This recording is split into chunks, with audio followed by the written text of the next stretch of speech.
Bonjour, dans ce tutoriel, nous allons voir comment créer deux diagrammes avec une variable qualitative, soit un diagramme à secteur et un diagramme à bande horizontale. Tout d'abord, il nous faut sélectionner les informations qui nous seront utiles pour construire le diagramme à secteur. Alors, les 5 modalités des programmes d'études ainsi que le nombre d'étudiants. Ensuite, nous allons dans le ruban Insertion. On va chercher dans le groupe de graphiques l'onglet correspondant au diagramme à secteur. On peut prendre le secteur 2D ou le secteur 3D. Allons-y avec le secteur 2D. Tout d'abord, modifions le titre du graphique. Pour un diagramme, on numérote toujours en employant le mot « figure ». Ensuite, nous avons besoin du titre qui va être identique à celui du tableau. On peut simplement venir faire un copier-coller de l'information qui est contenue dans le titre. Je double-clique dans la cellule. Je sélectionne ensuite le titre. Je copie. Et pour terminer, je reviens à mon graphique et je colle. Maintenant, lorsqu'on représente graphiquement de l'information, le titre doit se situer sous le diagramme, donc on va devoir rapatrier notre titre en dessous. Ce faisant, il nous faudra remonter le diagramme à secteur, donc pour pouvoir le saisir et le remonter, il faut venir cliquer ici dans la petite zone blanche qui sépare le carré entourant le diagramme circulaire et le diagramme circulaire lui-même. Donc, quand je clique sur cette zone blanche-là, ça me permet de faire apparaître le rectangle et ensuite de déplacer l'information. Je vais faire la même chose avec la légende. Je vais le remonter un peu, puis je vais descendre mon titre.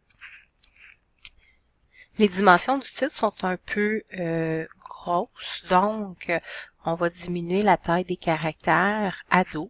Ça va être suffisant pour le titre. Maintenant, on doit redimensionner la zone graphique. Donc, pour accéder aux différents éléments qui peuvent qui peuvent utiliser le graphique, on peut cliquer sur le plus ici qui est à droite. Donc, quand on clique dessus, on voit les éléments du graphique qu'on peut utiliser. Donc, le titre est coché parce qu'il paraît déjà. Les étiquettes, ce sera les pourcentages que l'on va afficher. Et ici, on a la légende. Modifions tout d'abord la légende, puis ensuite, on reviendra aux étiquettes. Donc, pour la légende, si on veut accéder aux éléments, aux caractéristiques de la légende, on peut appuyer sur la flèche qui se situe ici à droite ou encore cliquer sur la légende avec le bouton droit de la souris et faire apparaître le format de légende. Donc, c'est deux façons d'accéder aux paramètres entourant la légende. Donc, moi ici, j'aimerais ça que la légende se situe à droite du graphique. Alors, je clique sur à droite. Je peux repositionner ma légende ensuite.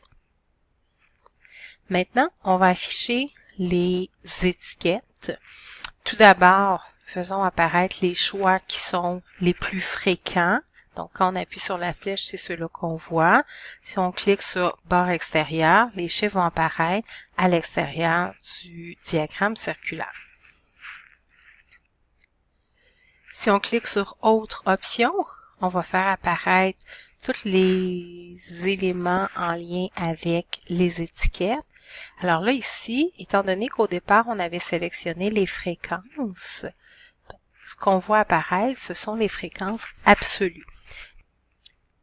Nous, ce qu'on désire plutôt avoir, ce sont les pourcentages. Alors, on va venir désactiver valeur pour activer la notion de pourcentage. Apparaît alors des pourcentages sans décimales. On va venir afficher les décimales en activant l'onglet Nombre et en venant choisir la catégorie pourcentage plutôt que général. Et quant au nombre de décimales, on en affiche une ou deux. Donc ici, on peut écrire une et valider avec Enter. On va réorganiser un peu l'information, c'est-à-dire qu'on va s'assurer que notre diagramme circulaire occupe le plus grand espace possible. Pour ça, on peut redimensionner un peu notre graphique. pour que la zone qui contient les secteurs ainsi que les pourcentages occupe le plus grand espace. Il nous manquerait une source. Maintenant, je vais désactiver mon format de zone. Donc, il nous manquerait la source en dessous. Pour aller chercher la source, on vient dans les outils de graphique, le ruban création ou le ruban format. C'est le ruban format.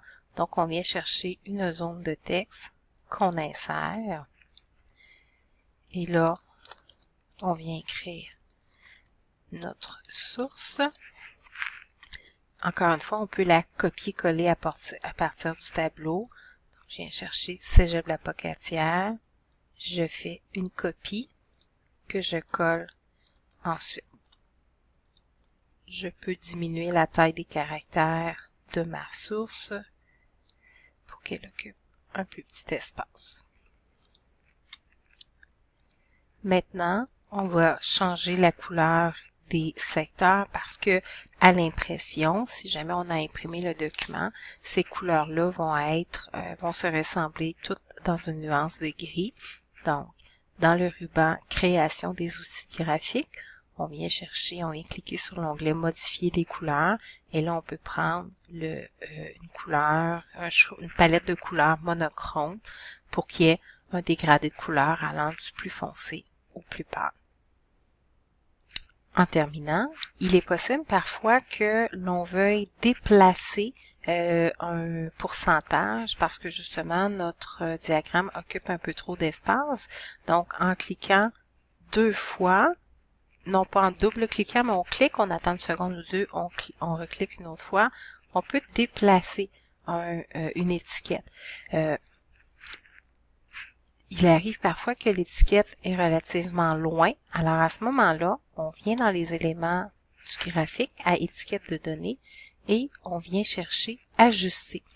Le fait d'ajuster, ça fait en sorte qu'il y a un trait qui relie la portion ou le secteur au pourcentage approprié.